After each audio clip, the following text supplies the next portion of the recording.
Welcome to the Coffee Break Show. Today we are going to blow your mind. I have Glen Dunzweiler on, and it is going to be one of the most powerful and important conversations you are going to have this year.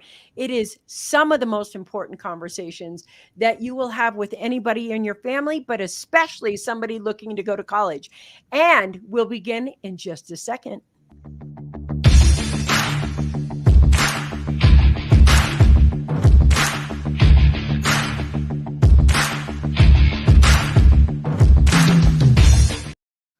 You're on the Success Secrets for Business, Family, and Life channel. This is the Coffee Break Show. I'm Vicki Helm. Glen, welcome to the Coffee Break Show today. Thank you. Thank you for having me. I just want to say before we start, listen, it's a special day for me. And I want to give a shout out to my mom. It is her birthday today. And I just wanted to say happy birthday to the woman that helped mold me, helped educate me, feed me, love me, and help me become successful over my life. Mom, I want to let you know that I think you're out watching today, and I want to say happy birthday, and I love you so much, so much. All right, we're going to begin the Coffee Break Show today talking about something that's uber important to me. Now, I want to tell you about Glen before we start, because the guy is a filmmaker. He is a best-selling author. He's also a professor. He's been at 3 universities. He's also got a professorship. It was at CSU San Bernardino. And he does business. He's an entrepreneur. He's done so much. He's working on his second film, a biopic titled Deuce, at this time. And we're going to be talking about homelessness, education, and what they aren't telling you, and some of the secrets. I'm so excited you're here. Welcome to the Coffee Break Show. Yeah, thanks for having me. I'm excited that you're excited. I love talking about this, and it's usually such a sad subject or something that people don't want to talk about. And that's been the hugest entrepreneurial challenge, is saying this isn't bad stuff to talk about, but we need to talk about this stuff. Yeah, so and I want to be happen. I want to be as fully transparent as I can be. I mean, really transparent. There is a lot of times that you think when you're successful, and I have been uber successful, and you think, well, I can't be homeless. And there is a moment, it can happen to anyone in just a second, just boom, it can happen to anyone.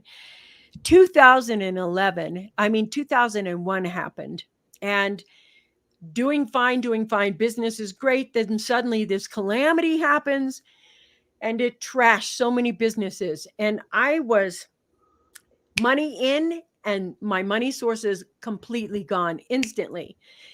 I'm hardworking, I'm ethical, I'm honest, and you're literally bouncing on homelessness right then. And I got to tell you, I had some great friends who let me couch surf while I rebuilt.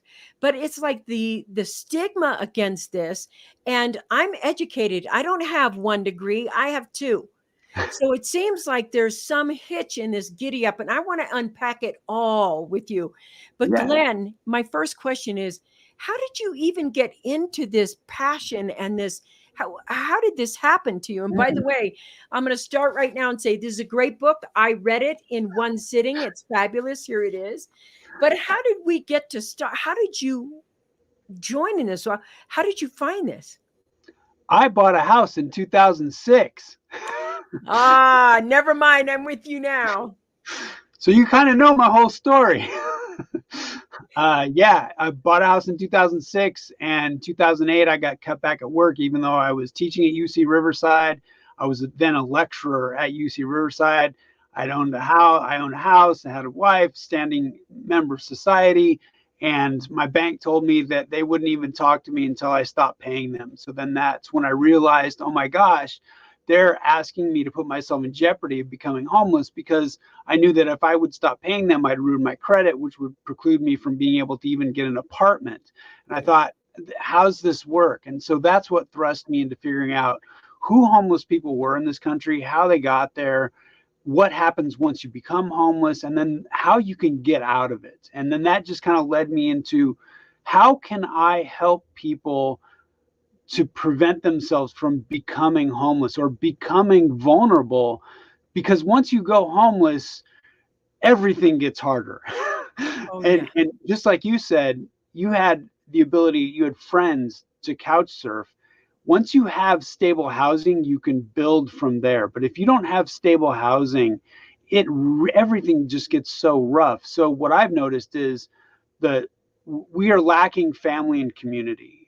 There was a guy in New Totally. York that told me, he said, the viewpoint of the US is if you're not living life on the edge, you're taking up too much space, which is a great thing to say, but if you fall off that edge, you fall hard. Yeah. Yeah. It's that practice of that. One of the things that I think is really important about this is this stigma that all homeless people must be drug addicts, alcoholics, or, Yeah, irresponsible with their money. And yeah, that's complete BS. That's sure. complete BS. And now we're looking at homelessness and rates that we have never had in this country ever. In Yeah, fact, we prided ourselves on quality of life for the American dream, which could be for anybody to attain. And now there is a lot of the processes. I want to talk about some of the things that I think are purposely creating homelessness. sure. And the illusion of that. And I wonder, what do you think the top three reasons right now people are becoming homeless? Because you were a professor, Yeah, married, educated, teaching people. did all the And right things. Did yes, you all weren't the a drug boxes. addict, alcoholic. Very good on You were paper. a stable man. Yeah, yeah. So the one thing that people always talk about is housing. And it's true. Once housing became an investment opportunity instead That's of right. shelter, That's the number then one reason I think homelessness is here. yeah, it's we are pricing ourselves out of shelter, and we've always embraced short term goals. I mean, I lost a house in 2008 because of the subprime Crash. loan. Right? We're Mm, seeing that with NFTs happening. yep. People build excitement. Hey, how can I pump and dump to make as much money as possible and get Yeah. out? Forget the people that are around. So instead of us really working towards the long-term goal, which housing is kind of a long-term goal, we've turned it into a short-term money-making scheme. We've turned a lot into passive scalable income, right? That's the Mhm. goal as an entrepreneur, passive Yeah. scalable income. Well, for example, the universities found a great passive scalable income just on the back of students. So That's right. yeah, that's kind of what I see, the overarch. I think you've named the number one reason people are becoming homeless right now. And here I want to talk about that. You're right. There's been a big movement into investment real estate. And, investment real estate, Airbnbs, those kinds of things. There's this belief that you can own nothing and you'll be happy. And I disagree with that view.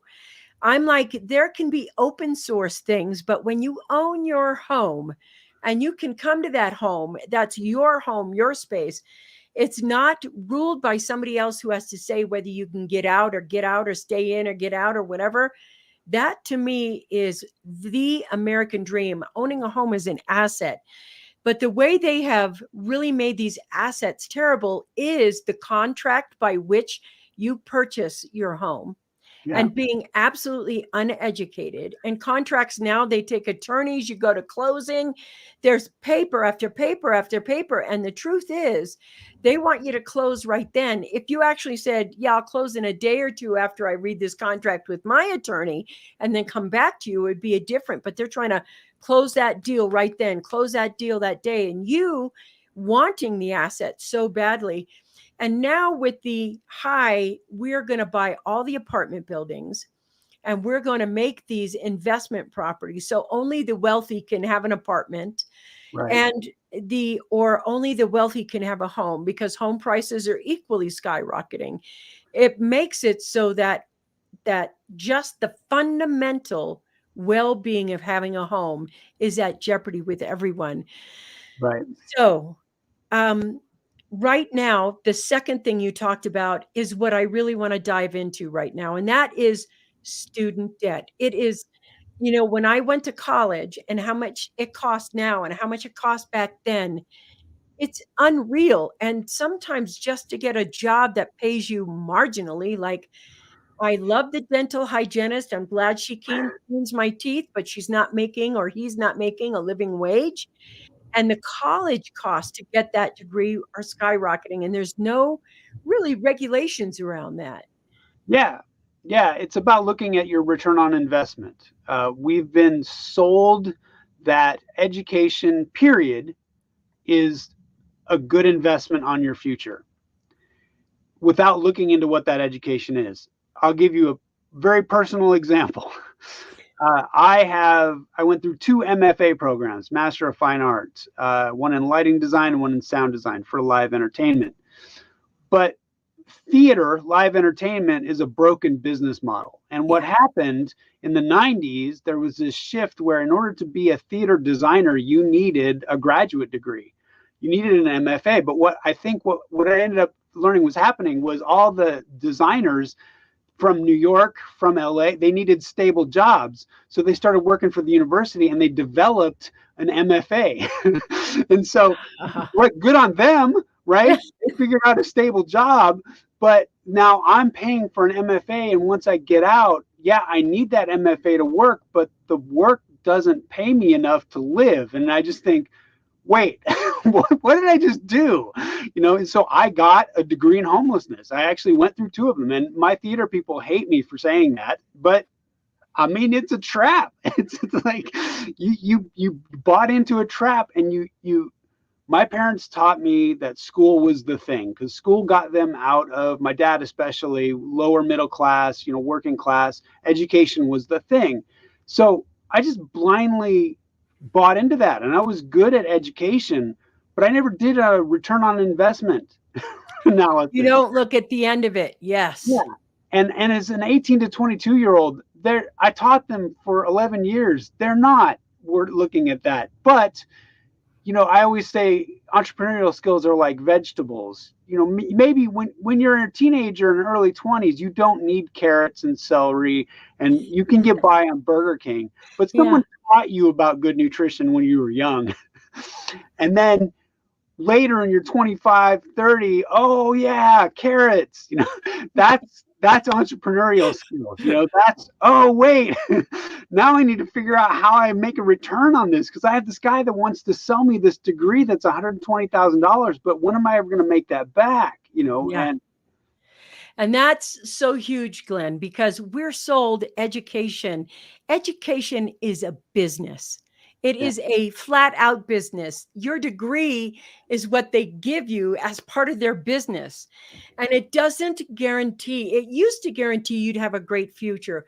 Now it doesn't even guarantee you a job. It right. doesn't guarantee you quality of life.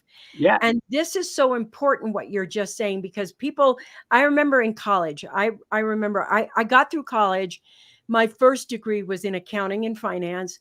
And I worked at a McDonald's that was by the college. It was run by college students. All of us work certain hours so that I'm going to class now, you go to class. And it was a really great job to have during college. But the number one question is, what's your major? And somebody had, what's your degree and what's your major going to be? And I remember this guy came in and he was like, I'm going to get a degree in philosophy. And I remember sitting down with him and thinking, who's he going to work for when he's out? He's yeah. got a degree in philosophy, and I mean a bachelor's of arts, not a master's, not a PhD. Because to me, I was like, you're either going to be a professor, or where are you going to work? The Socrates Company? And I remember Oh, asking him, where are you going to work? The Socrates Company? And we don't think about that, because what we are sold as students isn't how to get the money. We're sold, follow your passion, yeah, not follow your paycheck, not follow your quality of life. And I think that's so interesting about what you said. The industry made a degree because they needed a degree to have. So right. now you're taking out this big thing and you're not looking at what is the scalability of my income with this degree. Yeah, And Glenn, I got to ask you, because right now you've been a professor for a long time. There is something I want to know about that I think is true, but I want to hear it from you if it's not. I've heard that by the time you earn your 4-year degree at a university, You are behind the times because technology is rolled forward in such a way that the degree is almost useless now. Is that true? Or tell me what you know. Yeah. So again, back to what is a 4-year degree and what is a university, and it has turned very much into a business. So if a business will sell you whatever you want. So students used to say, I want to get a degree. My parents used to always use underwater basket weaving as the Yeah. most useless degree, right? Well, what's happened is the federal government started guaranteeing those loans. So the university said, yeah, we can give you a degree in underwater basket weaving. I mean, they'll sell it to you, and someone's there going to teach it, this amazing master underwater basket weaver. But what do you do with that? And the answer of what you do with that, I met a woman that had an art degree, and she was a really fine, great artist, but she spun her art into an entrepreneurial skill. And she said, what do people want? She was really good at drawing pets and animals. And she said, Wow. oh, I can offer this service to composite these, to make family portraits with pets that have deceased. So she, Oh. so people want that, right? You miss Hmm. your loved pet. You maybe didn't get a great family portrait with that. So she can she can draw these artist renderings of a family portrait with you and your pet. That's Wow. something people want. That's an entrepreneurial skill. That's where she used her degree in an entrepreneurial way. So that's the way I'm kind of spinning this, because a lot of people think I'm telling them not to go to university, or I'm not don't those universities are scamming you, which okay, maybe A they lot are, of them are. but figure out your return on investment. What if you want the art degree, if you want the music degree, if you want to be a composer? Well, who can pay you? Is Steven Spielberg going to pay you right out of college? No, but YouTubers may pay you for your Yeah. music. There are a lot of people that need original music, so you have to figure out entrepreneurially how to roll your passion into something sustainable. And it's not just the job. My parents always worked for someone, so money was something that your employer never gave you enough of. Yeah. That's what I understood money as. Once you understand that money is stored energy, and money is giving is something people are willing to pay you in order for you to give them joy. You have to figure out entrepreneurially how you can give someone joy, and the joy that they're willing to pay you for. That's Beautiful. entrepreneurship. I don't care Mhm. if you go to university to get what you need to do that, but you have to do that at some point, or you find a way that you are attractive as an employee to a specific employer. So you can do that whole, okay, what's software engineering? That is really hot. It's Yeah. only more software all the time. Businesses need employees that are software engineers. So maybe that's what I'm going to go into. And then doctors and lawyers, that whole standard that we're Hmm. always going to need doctors, we're always going to need lawyers. And if you're smart enough and educated enough and driven enough, you can be one, and you can be well paid. Beautiful. I have a couple of questions. First off, let's say right now you're talking to a room of high school seniors. What are three things you would tell them about choosing a degree and picking a university? Yeah, I would say one, you are valuable. The one thing that people don't understand, and they don't think, they think other people define their value, and entrepreneurs know that they have value, and then they are allowed that frees them to figure out how to make money, where we're waiting for someone to tell us our value. So the first thing I tell students is, I say, you have value, but you need to figure out what that value is. And then you need to figure out what joy you can give people that they're willing to pay you for. So you have to figure Yes. out what you like doing and what people like you to do, and how you can communicate those. But those are the big three, where it's Love it. you have to have value, you have to find what joy you can give and what joy people are willing to pay you for. That is bare bones simple, right? And then you can stack everything else on top of that. I love that. I love what you're saying right now. And it's so interesting because when I was going to college, I was talking to my mom and I was like, I don't know what I want to be. I don't know what I wanted to be. And at that time, I didn't know I wanted to be. And this was back in the day where there was no internet, but there was newspapers.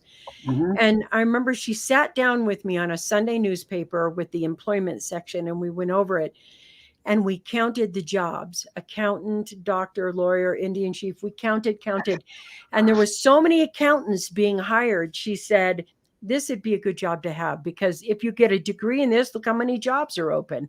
Yeah, So I picked accounting based on the amount of jobs that were open, and I'm thankful for that, but I dislike accounting.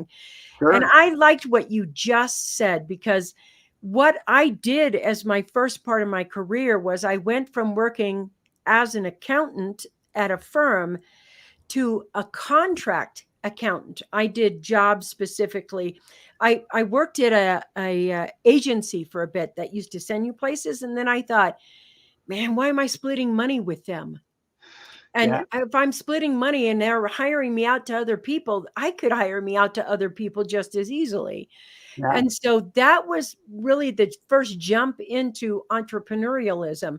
And I love the way that you said it's like if you do have a passion degree, if you do have that, find the way in to that entrepreneurship. Let's talk about some entrepreneurial things that you think every young person should know right now. I love what you said about finding the joy and then finding a way to distribute it. But what are some of the entrepreneurial skills you think every person should know right now? yeah. So the one thing that I never learned, the big thing for me, my grandfather always told me, pay yourself first. But I never knew what that meant, right? Mhm. I never knew what that meant. He just always said it. So when I was 19, I bought myself a Harley Davidson and I showed my grandfather and I said, look, I paid myself first. And no, that's Not not buy what it means. yourself first. Yeah. So pay yourself first means you have to figure out an income stream for when you are unable to make now money. Yeah. And when you're 18 to 22, you are not thinking about your inability to make now money. Yeah. But that's what investment is, that are investment opportunities, right? And it's not investment for investment's sake. It's not, that's, people make investments in their family home. My mom owns a home. I'm always going to put into that home because no matter what, I can always live at that home. If something goes wrong, right? I have a propensity to get hit by cars because I rode a motorcycle. I've been hit by cars 4 times. And let me tell you, You're that lucky kind to of be stops alive. everything. If you don't have your health, right? So you have to always navigate the world, even though you don't want to think about that. And when you're 18 to 22 or younger, your bones bounce and you're easier and you're healthier, but it can go sideways very quickly. So the one entrepreneurial skill that I tell first is, or one of the first is, you have to figure out the long-term goal, or when you are able, whenever in your life you're not able to make now money, what are you going to do? And going back to that funny example, because I bought a house in 2006 and I don't trust investment, property as an investment anymore. My thing is live in a tent and buy gold. It's just like, I do. I because do agree with you with the buying gold. gold, for some reason, everyone always gravitates back to gold. Yeah, it Yep. goes up and down, but it's the one commodity that just always, and you can buy a little bit of it, you can buy That's whatever it right. is. And so those things plus finding and also entrepreneurial skills is, I was always taught to keep your head down and work hard. But what that got me was taken for granted because I was the hardest working secret, right? No one, Yep. and then I had no network. I had nobody to jump with. And so I always say keep your head up and work hard. See how you can be of use to other people and how they can be of use to you. Make connections, build that community, and you're not, being an entrepreneur is not working in a vacuum. And that's one of the things that I was told. I realized that my life goal was to be some cross between Fonzarelli from Happy Days and high plains drifter, like Clint Eastwood. I wanted to be this uber cool loner guy. But, you know, you get hit by a car as an uber cool loner guy, where you at? You know? So yeah, those are some skills. Is that Yeah, I want to go a little deeper too. I want to drop sure. deeper and I want to ask you, what are the three biggest mistakes you see young people making today that jeopardizes their future? And because it's interesting what you said, the reason this question came to me is you just said, my grandfather used to say, pay yourself first, but I never knew what that meant. So I bought a Harley Davidson. And Yeah. I was like, huh, that's very interesting. So, what are the three mistakes you see young people making today? Yeah. Perfect example. Um, one of the people I was with would always think that she could afford the life if she could make the payments, because that's what we're sold. Yeah. So I can make the payment on this BMW, I can afford a BMW. I can make the payment on this condo, I can afford this condo. I can make the payment, I can I have enough credit to buy this amazing designer purse. I'm going to buy this purse. And what happens is we buy into other people's world of making money, them making money, right? You can afford this, you can buy this without any restraint. And we feel that we're doing the right thing. I always said that somehow we were trained that spending money was great, but selling was icky. Does that make sense? It just Yeah, was. we are. So making money was an icky thing, but spending money is a good thing. And making money making money from customers is an icky thing, but you become a customer. So the the viewpoint is really backwards, and you just need to you're going to trap yourself. If you keep buying the designer purse or the shoes or the Harley Davidson or the BMW you can make payments on because they tell you can, or the house because I had great credit. Yeah, you can make the payments. Why, why would I pay in 15 years? How am I going to pay this $80,000 loan? Oh, well, you'll gain equity. It'll be fine, right? So we bought a house in 2006 for $395,000. By 2012, it was worth $180,000. You just buy in ignorance. You live your life in ignorance, and I think that is the main problem. And believe me, people who know how to make money would love for you to stay ignorant. They don't want to tell you this. They want to make the BMW payment. They want to make that sale. So those are that's the huge trap. That's the And huge. I really want to go back to something you said that I think is important. This is just me. I'm giving you my opinion. Your credit score is bullshit. I never cuss on this show ever. It's BS. And I'm going to tell you right now, I'll prove it to you. Everybody's like the higher score. Listen, in the 2008 market crash, they sold loans to anybody. They had something called the Ninja loan, which Mhm. was no income, no job, no credit. The Ninja loan, these loans, nobody cared about your credit score when they were making money hand over fist. No bank gave a crap whether you were an 850 or a 650. They were like, sign the loan, sign the loan. They cared if you signed the loan. Yeah. So if you think that your credit score is going to make you absolutely a better, more credit worthy person, think again, because the point of what he's saying is you're buying debt. You're qualifying to buy debt. That doesn't make any sense. And what he just said that was very different. He was, can you qualify to buy gold? Just buy gold because your credit score can go up and all you're going to do is be able to buy debt.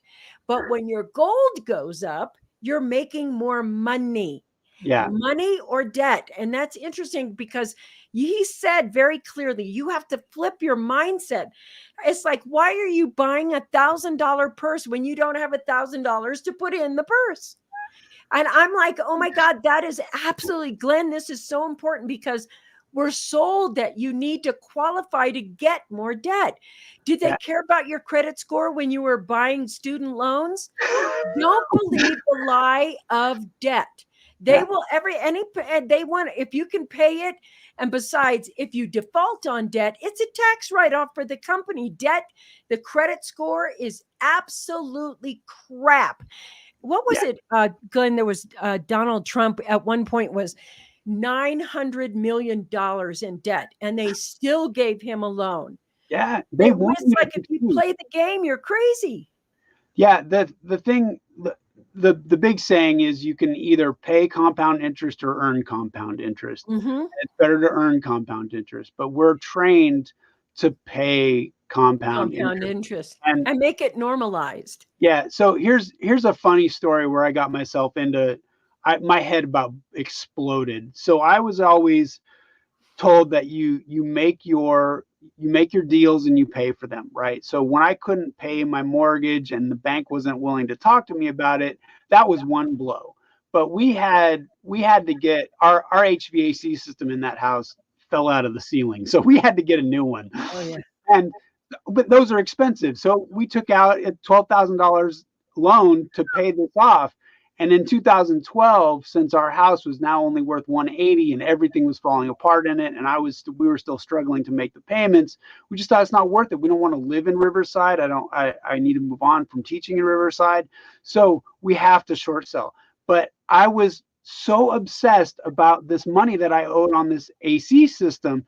And it's not like you can take the HVAC system with you, right? So I'm making payments and going, what do I do? I owe $8,000 on this thing. I can't, I've already defaulted on the house. I can't default on this company. And they said, no, that's not the way finance works.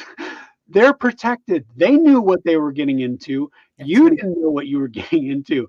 It doesn't make sense, Glenn. You just have to let it go. This is my realtor talking to me. He's like, you got to let it go, man. You can't, you just have to stop paying on that HVA system. You made a bad risk, or you lost the risk, right? It's fine. In the world, this is what capitalism is. It's taking risk.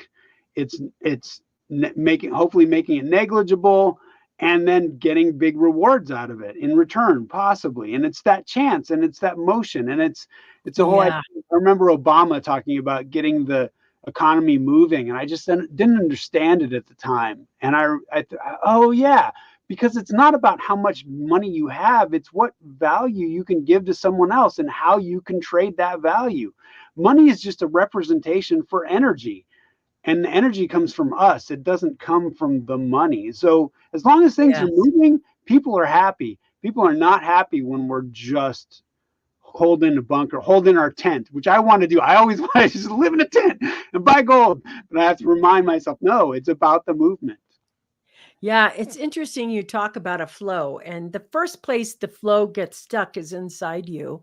I love that you're talking about creativity. I want to go into the teaching the entrepreneurial skills for students, because this book, I think every student who even thinks about going to college should read this book first.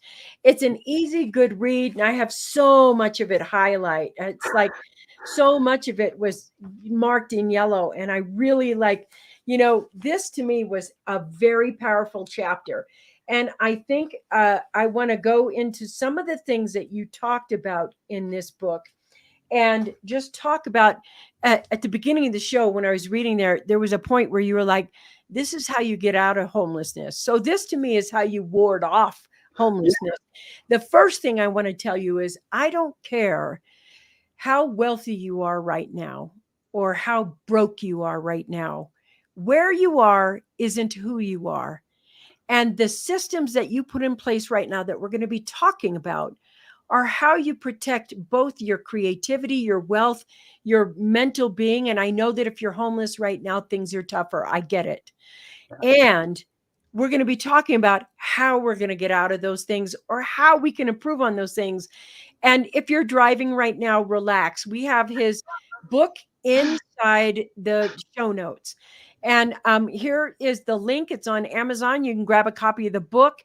It's going to be in the show notes. It's going to be everywhere. The link is there. You can just go buy the book and enjoy it. But let's go back and talk about some of those things that yeah, are going to help you all the time, Yeah. wherever you're So yeah, going back to the people that were getting out of homelessness, they knew what they wanted in life, and they tried to always be happy about what they had. So those were the two things. No matter what, if I'm sleeping on the riverbank, it's a beautiful day today, right? at. Yeah. Does that make sense? Look at that bird. That Yeah. bird is so beautiful.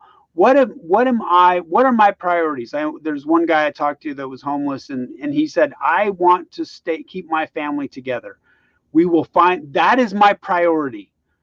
I'm not going to go to a men's shelter. They're not going to go to a women and children's shelter. We're going to stay together, and because that's our joy, right? That's our main thing. Everything else can go. So entrepreneurs figure out what it is, the thing that drives them, and then they do that. And then the other part of it is the happy part of your brain, right? Cynicism. I grew up in a very cynical family Me too. where constantly you're looking at how people are going to scam you, and cynics are great employees. They are not good entrepreneurs because True. entrepreneurs need to excite people. My landlady, Rita Green, the wallpaper queen, she just was in the LA Times. She just was on the Today Show because she was a starlet in the 1950s, and then she kind of got out of the business and had to raise kids, and so she started hanging wallpaper in 1964. She's 86 and she's still hanging wallpaper, and she got together with with Beverly, this young woman from Philadelphia, and the two are this amazing pair. When you invite them to your house, the world shines, and it's not just about wallpaper, right? It's about the life that you live together. So because of that, they got on a wallpaper gig that was an editor of the LA Times, and all of a sudden, guess what? Front page Sunday, you Yeah. just got the biggest publicity bump in all of your life. And because of the LA Times, she got the Today Show. And then she's got, so it's like, because she's just happy. She says she doesn't know any better. But I've now been in Los Angeles and living in Rita's world since 2015. And I finally understood you just have to be happy. There's no, you can't, there's no choice. You have to find you're happy, and you have to live there, because that excites people. That allows you to move forward. And yes, you need people around you to say, don't fall into that trap. Oh, look out for that NFT, whatever that may be. But the excitement is what pushes you. I love what you just said, because I agree with you. Attitude is everything. And even when I'm stressed out, especially when I'm stressed out, I start thinking about what I have that I love, that makes me happy. And I think the happiness factor, the grateful factor, the gratitude factor of anything doesn't mean you have to stay in the situation you are. It's that you have to recognize, find your happiness. That's right. Thank you. I popped that up there. That you have to recognize exactly the kind of joy that you want. You have to be, not wait for it or hunt for it or when someday it. You have to be that in the moment. So you literally, if you have to take that left turn and you get stressed, you pop right back into the thing that's truthful for you. And Yeah. that is joy. And I want to talk about some of the things. Glenn, you made a statement way early in the beginning of this conversation that I thought was super important. I want to dive deep into that, because a lot of people, when they are cynics, the reason they're cynics is because they don't see any value in themselves, their real self. And you were talking about finding and knowing that you are value. You are your creativity, the way you think, let's talk about um, what kinds of, because I think the reason universities thrive is because we don't think we have value or our value until we purchase it. And the Yeah. way we purchase our value is by saying, look, I'm finally somebody, I got a degree. Yeah. Yeah. And I'm like, how do we tap into entrepreneurial value versus outward value Yeah. and, begin to value ourselves? Yeah, so this is a perfect example. The video that you saw, Ken Newman's music video. So I what I love do, it. I have a YouTube series called Skid Row Speakers. What I realized working with the homeless is so a lot of them get into this downward spiral where no one looks at them as human, so they stop looking at themselves as human. What I started doing is not just interviewing homeless to tell me about your tragic story. I learned so much from the homeless. My first book is things I've learned from the homeless. And I went to them and I go to panhandlers because they're expecting someone to walk up on them and they're expecting to get money. And I say, I will pay you for a short inspirational story that we can videotape and you can give to the world. And to watch them recognize that it's not just about their hand being out and charity, it's about that they have value, and it's about that I recognize that they have value and I'm challenging them to show me their Beautiful. value and I'm going to pay them for it. Beautiful. That whole thing, and you see it happen in the music video, is just this light that comes on in their head, Yeah. and that is Oh, the key. So you don't have to be homeless to access that, but you have to realize that the value starts with you. You define what that value is, and yeah. everything else is a tool. So when I go to a university, I get this degree because it gets me in this certain door, or it's Yeah. because it's this certain pay level in order to be able to do this thing. And other thing that wealthy people do, that entrepreneurs do, is they look at what that money can do for them later as well. So paying yourself, generational wealth is I'm going to take care of my kids, where we've been kind of sold this, the bootstrapping idea has turned into when you're 18, get out of my house, make your own, Yes. right? Which really, it kneecaps our youth because it turns them Absolutely. into this living life on the edge. And fearful all the time. Fearful. Yeah. So those are the things, when you go into a university, you look at your return on investment. You know that they want you just as much as you want the degree. Yeah. It's all about leverage and the fight for leverage. And in argumentation, lawyers know this, right? You're always fighting for who's got the leverage and who's the one. So you have to realize your leverage. Mm. You are a human being. You are the job to them. You are the sale. So you have power. It's not just, man, I'm nothing until I have that accounting degree, or I'm nothing until I have that art degree, or whatever it is. They'll tell you, they'll allude to that because they need the leverage. But you just have Love to that. think about Love that. negotiation. And negotiation's huge. I think this is such a huge thing. I want to tell you that it melted my heart what you said. And by the way, if you're listening to the show on iHeartRadio or Pandora, thank you. The Skid Row speakers on YouTube, it's going to be in the show notes, so relax, that'll be there as well. We're having a powerful conversation about what I think we tapped into right now, I think is the number one killer of wealth. And a number one killer of wealth isn't debt, it's your inner critic. The reason you want to qualify for debt or get a degree is because somewhere within you, you don't see your own value. So you're purchasing value from someone else. You're purchasing it via debt. You're purchasing it via getting a degree. You're outsourcing your own value to have somebody say you're only worth this, and you're believing it. Why? Maybe you grew up in a household where they said you were stupid all the time, or you weren't going to measure up to anything, or you weren't going to be good enough. Or maybe you had parents that were exactly kind of like Glenn said, you're out at 18, you're going to get out at 18. I'm done with you at 18.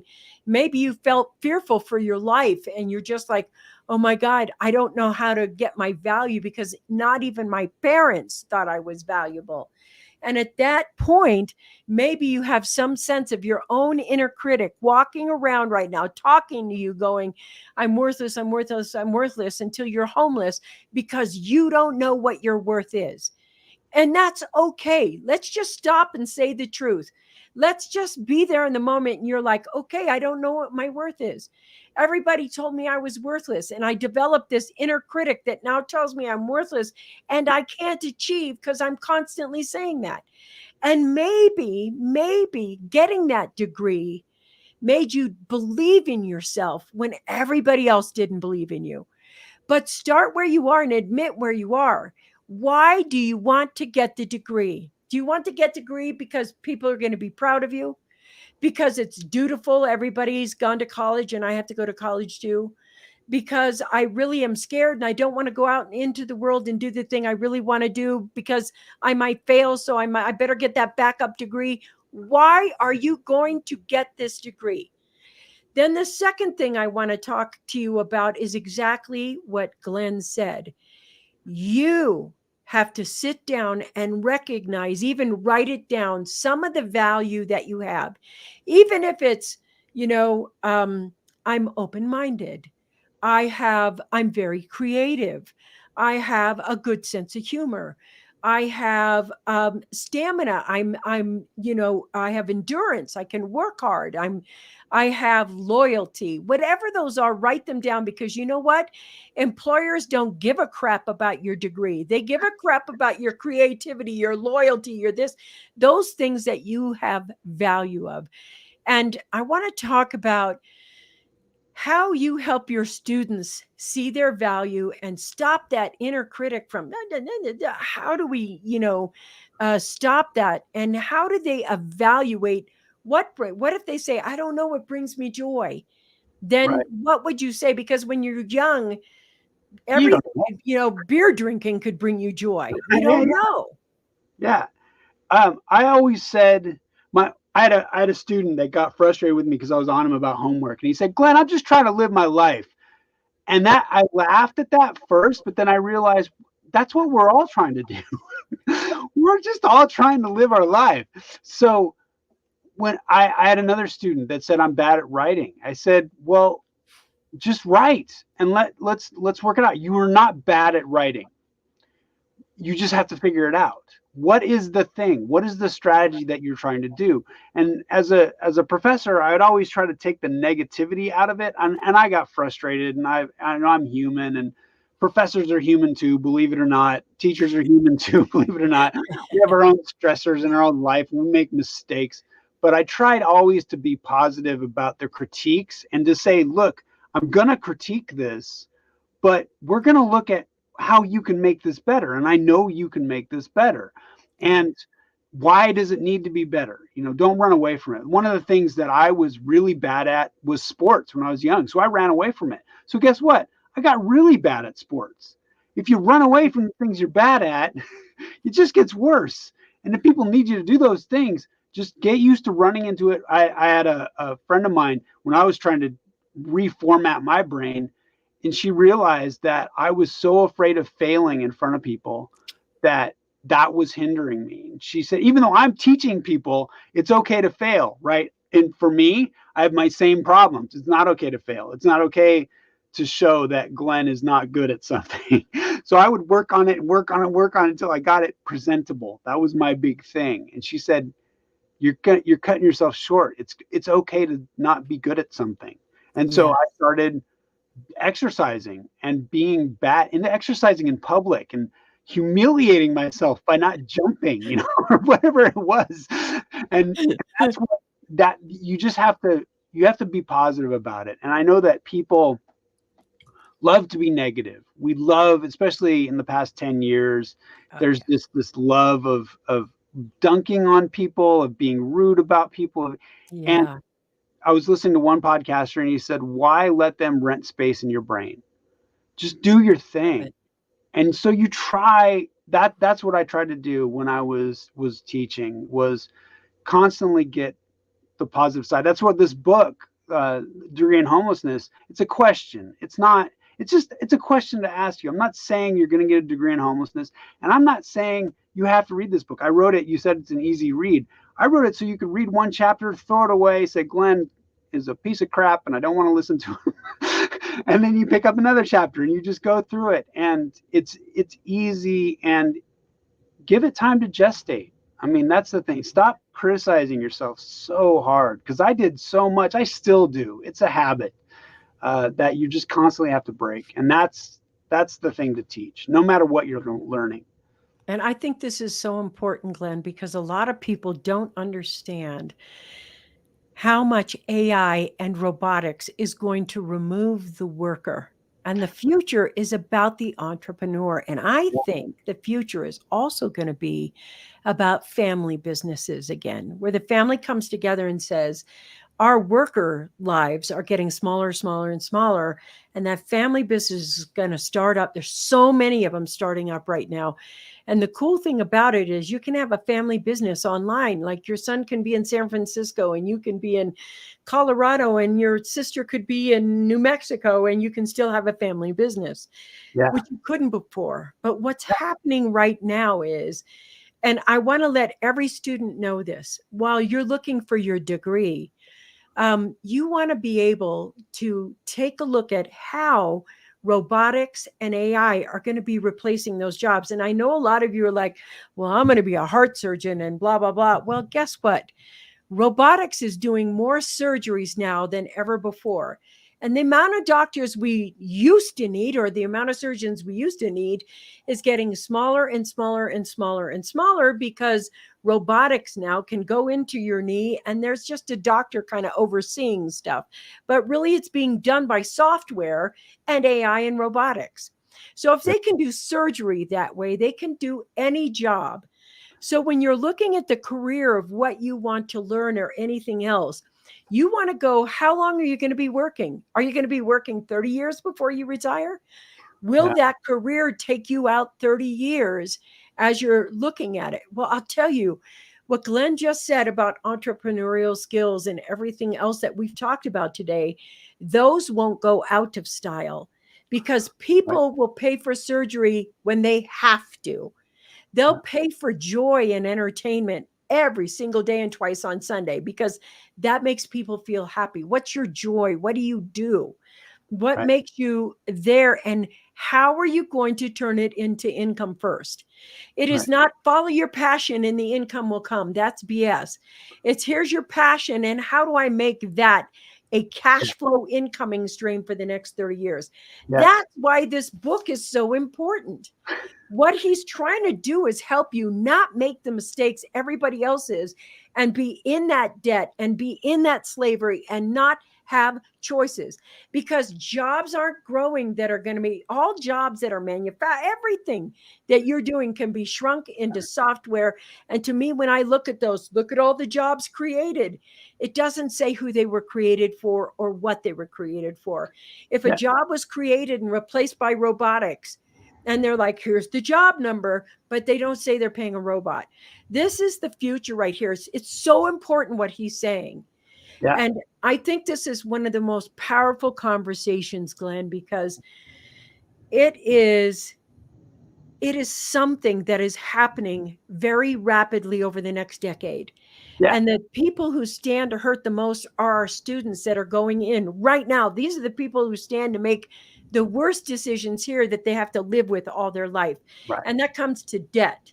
It comes Yeah. to housing. It comes to education. It comes to so many things that we've talked about today. Yeah. What I want to know is how do you work with people to help them through this? What if somebody's listening right now and is like, before I go to college, I got to talk to this guy. I got to, what do they do? How do you help people? So please, if you want to talk to me, great. Read the book. It's just that easy, you know. But yeah, I'm always my website is glendunzweiler.com. My email is glenn@glendunzweiler.com. You can always contact me. I'm on all the social medias except TikTok. I haven't done that, but LinkedIn, Instagram, Twitter, um, YouTube. So all of them, Facebook, and I'm just easy to talk to. As you can tell, Yeah, this is my totally power. easy. I'm just completely easy to talk to. Reach out to me if I can help you do something. Great. And again, it's about not focusing on the roadblocks, especially with AI. We will focus on those roadblocks and focus on those problems. Entrepreneurs focus on the solution around the roadblocks, right? That's right. What is the thing? What is the starving crowd that people are willing to pay me for? That how can I service the starving crowd? How can I get to them and get the product they need or get the service they need? So does that answer? Hopefully. Yeah. And you can hit him up also at glendunzweiler.com. There's a lot of cool stuff on that website. Glenn, I want to tell you, this has been such an empowering conversation. I want to be transparent as hell. I wish when I started out that I had you to talk to. I really do. I Thanks. really wish that. And I will tell you why. I grew up in a violent home. Mm, I had a lot of F's in high school until my senior year. mm, I didn't know what I wanted to be. I didn't like myself. I had that constant inner critic nagging at me. I didn't know that I was part of his system. But the biggest thing I thought at the time was, I'm not smart enough or good enough to go to college. And that came to, I'm not smart enough or good enough for this job. I'm not smart enough or good enough to be an entrepreneur. I'm smart. I said that to myself. So much of my life was ripped from me. And I realized if I had one conversation, if I read that book, if that book was available, I'd have spent $50 for it just to be able to not lose 20, 25 years of my life to crappy thinking, bad mistakes, trying to buy my self esteem and not following that. And I think what it would have changed my life completely. Now, I want to let you know I came out okay. I CEO 4 businesses. I've written 42 books, best-selling woo! books, been speaking all over. But the thing I had to get over in order to do that could have been done in a half hour to an hour call. Reading a book would have changed your life forever. The reason I'm saying that is I don't want someone out there to make the same mistake I did. That was what I call unnecessary suffering. Yeah, And so if you're there right now, stop suffering, pick up the book and just read it. yeah, Spend there's a Kindle version, there's this book. yeah. Don't do It's what 15 I bucks. did. So What? someone accused me of, having a grift and trying to sell this to students. I said, well, it's a lot less than one of the books you'd have to get for a class. I mean, I don't think I have a grift Yeah, going. it's like absolutely this would have saved, but here's the thing. You will lose millions and millions of dollars and hundreds of opportunities because you will be inner criticking your way out of them. This is such Glenn, I got to tell you, I am really I feel so good that we had this conversation today. I feel Yeah, it's really fun. good that I hope whoever is listening to this, whether you have a son or a daughter, and it's that thank you. It's the time that's irreplaceable. Like if you asked me 25 years ago if he could get me 7 figures faster, and he could have with this conversation, I'd have paid him $100,000 for that hour to sit down and talk to him. So I could have probably made 10, $20 million more than I've made right Um, now just by because once you get your ingenuity, I'm very entrepreneurial as it is, but what's blocking you is what you've learned, not who you are. yeah, And he's telling you to tap into who you are and yeah, learn this so that you never have to bounce with the question of homelessness, or is that what's happening right now? So that you have that. I'm so impressed, Glenn. What yeah, your yeah. work is impeccable. I absolutely love it. Thanks.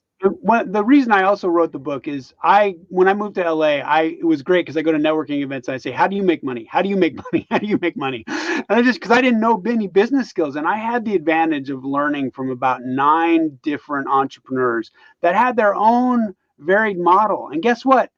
Not one of them worked exactly for me. So when Yeah. I wrote the book, I said, I learned from these people. I need to put all of this together in some kind of cohesive thing that lets you make your own business model, right? That's Yeah. also what this book is about. It's about you figuring out, and you don't have to be right off the bat. Just keep figuring it out. Yeah, and I don't care what age you're at. Right now, I think we're talking to people 18 to 24, but if you're 30 and you're like, I'm unhappy, I made the mistake, I don't know what I'm doing, there's still time to turn it around. Yeah. If you're 40, if you're 50, if you're 60, there's still time to turn it around. And this is the kind of thing that you have to do, this self-evaluation. Listen, this is the Coffee Break Show. And every single week, I bring you the best experts from around the world. And Glenn, you have rocked the show today. I'm so psyched that you were here. And I promise eventually I'm going to have him back, because I think this conversation needs to be had more than once. Yeah. And so you guys tune in next week, because we're going to have another really incredible expert. This has been the Coffee Break Show. I'll see you guys next week.